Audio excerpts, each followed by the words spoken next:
much, and congratulations to all for this very nice conference.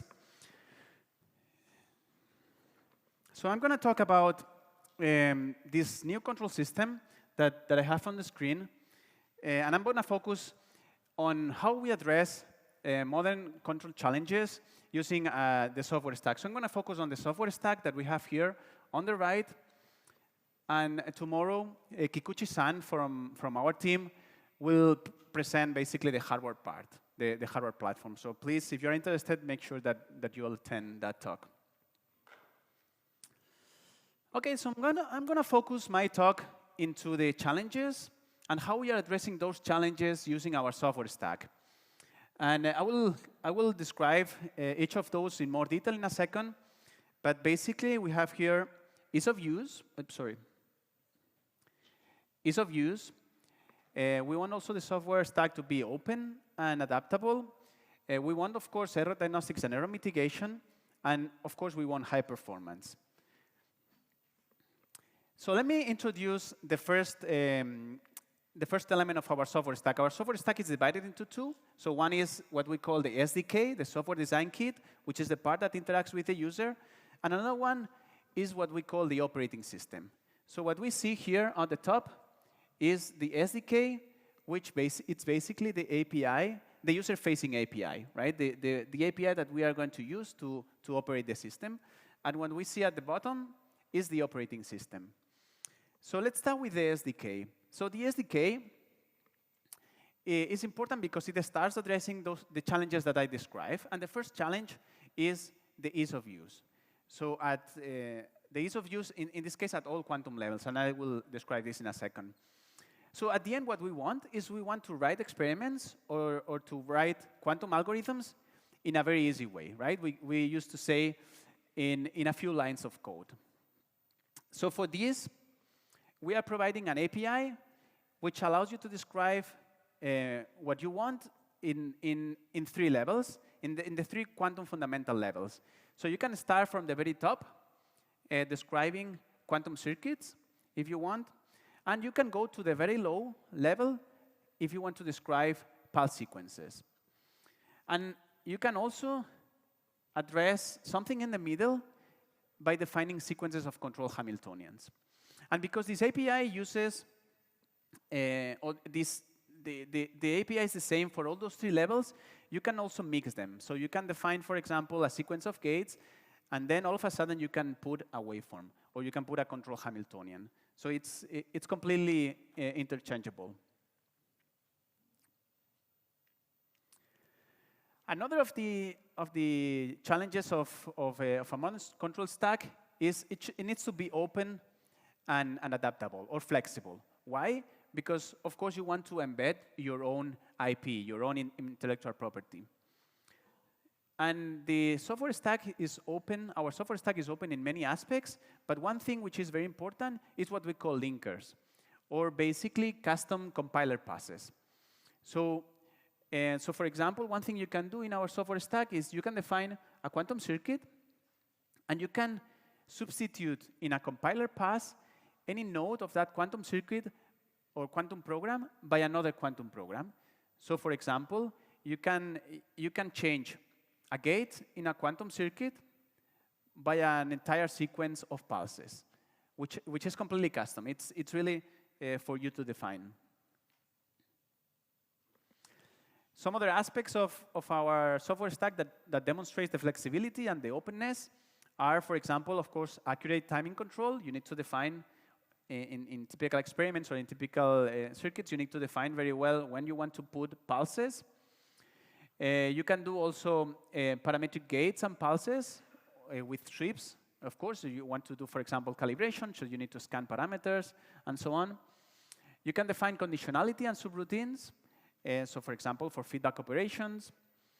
You can define logical subchannels, which are very useful to do things like error mitigation or combining, for example, RF and baseband and things like that. You can define, as I mentioned, with the linkers, your custom gate to pulses mapping, custom gate decomposition. You can define your own waveforms, right? That's part of the flexibility and the openness of the software stack. And you can also describe of course, your custom characterization and calibration routines. Okay, let's talk about the third challenge of any modern software stack, which is about error diagnostics and mitigation. And that's important because, of course, we are in the NISC era, and we want to understand our device. We want to take the full advantage of our device, of our quantum hardware. And here we present a full set of error diagnostics and error mitigation tools. So for example, here I'm showing some error diagnostic tools, things like randomized benchmarking, cycle benchmarking, or crosstalk diagnostics. So for example, we have this very nice, what we call KNR, so K-body noise reconstruction technology, which basically allows you to, when you run, for example, a gate, allows you to see what are the errors on the qubits that are executing that gate, and also on qubits that are, let's say, adjacent to those qubits, right? Like, for example, here, we see that we are executing some gates, for example, on those 2 qubits, and we can see the errors in the poly vector for those qubits, and also in other qubits as well. So this gives you a great insight on the performance of your processor. Let's continue with error suppression techniques. So we also offer a full set of error suppression techniques. So for example, what I'm showing here is what we call randomized compiling, which basically takes a circuit, randomizes its gates while maintaining the operation of that circuit. And at the end, what you do with this is you convert coherent and non-Markovian error into stochastic errors. So for example, and I'll show you an example in a second. And then another error suppression, error mitigation technique that we have is what we call NOx, noiseless output extrapolation, which basically takes a circuit which has some error, and then it amplifies the noise in some parts of the circuit, which basically gives you a worse circuit. But then what you can do is you can extrapolate back and get better results. So for example, if we look at the results in a real-life processor of randomized compiling and NOx, we see a dramatic improvement, right? So the orange performance is without doing anything. Then the blue one is using randomized compiling, and the green is using randomized compiling and NOx in a 12-qubit processor. And we see a dramatic improvement in the fidelity of the circuit, especially as we increase the depth of that circuit.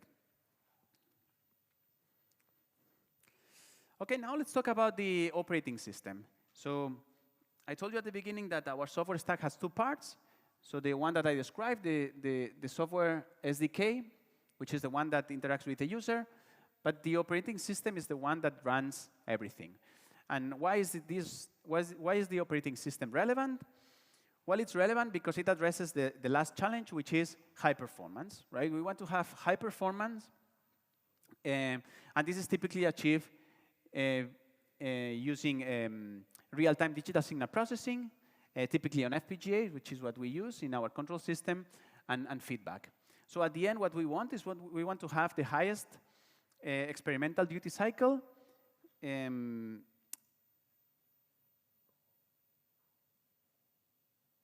So let's introduce a few components of that operating system. So the first thing is a real-time sequencer.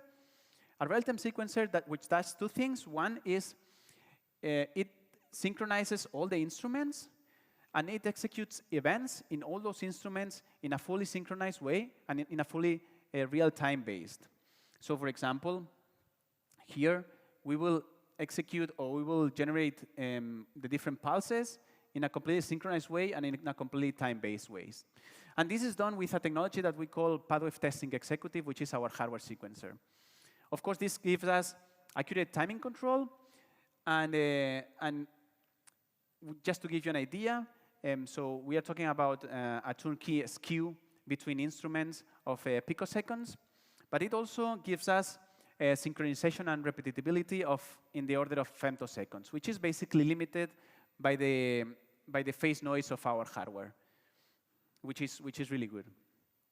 Kikuchi-san will talk about this tomorrow. Then, apart from a real-time sequencer, we also provide, as part of the operating system, we also provide digital signal processing on FPGAs.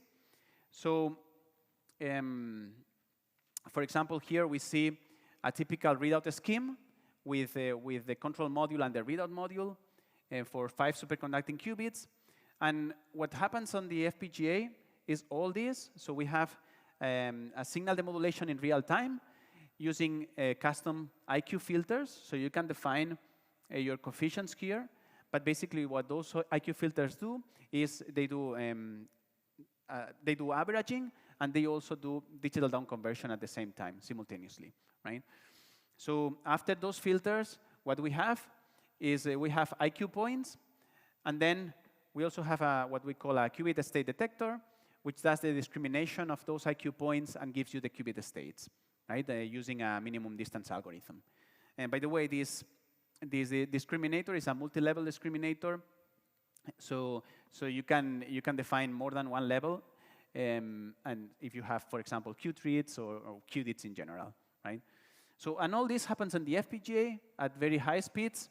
So basically, in tens of nanoseconds, you have the qubit state.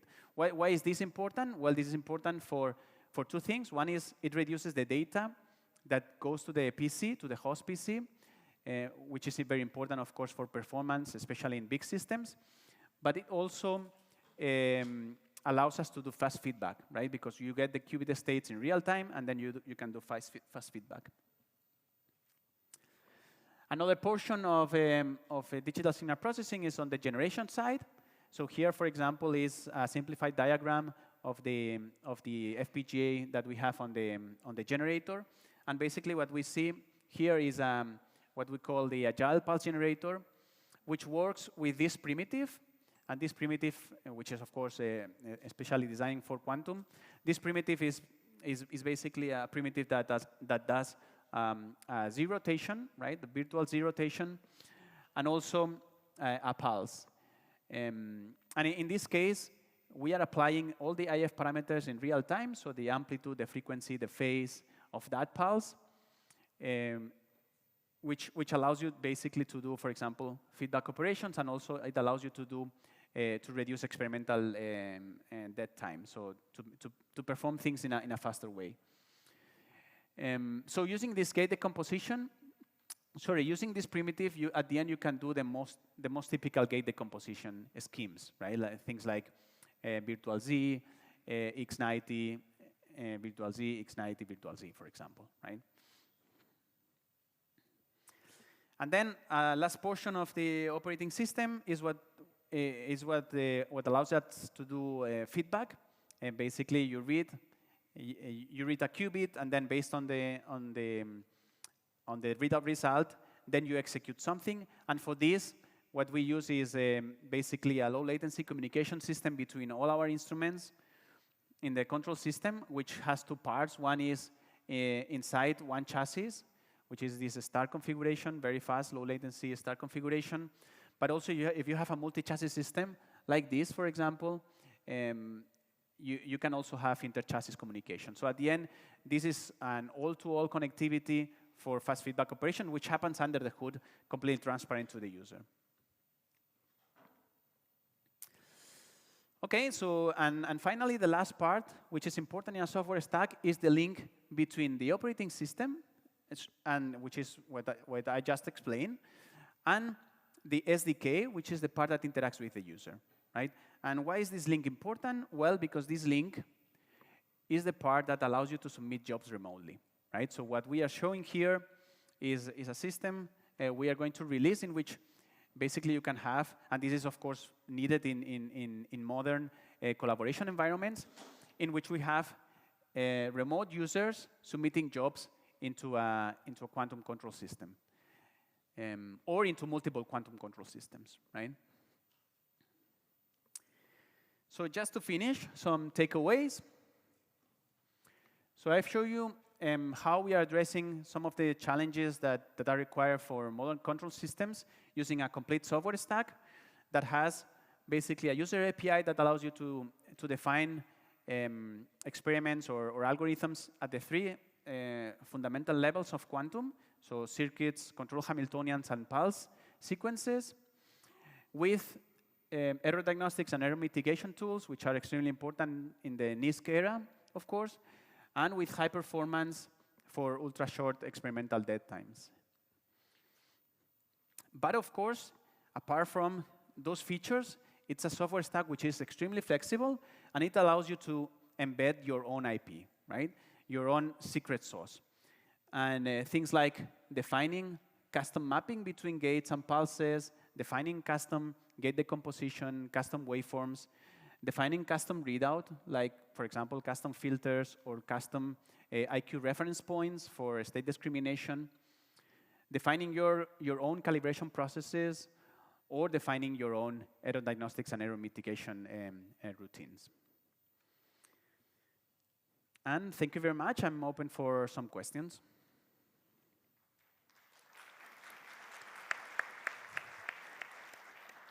So we do have some time for questions. If you have any questions, please raise your hand high, and we'll bring the mic over to you.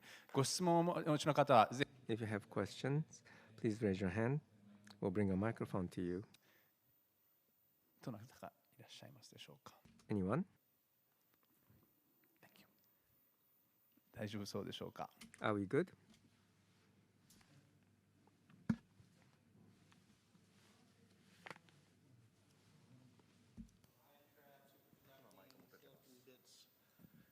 In terms of all the different modalities, do you support all of them, or which ones do you support? We are working to support all of them. So right now, the system is highly focused on superconducting qubits, spin qubits. But yeah, we are working to support all of them, including atomic qubits, so ion traps, yeah.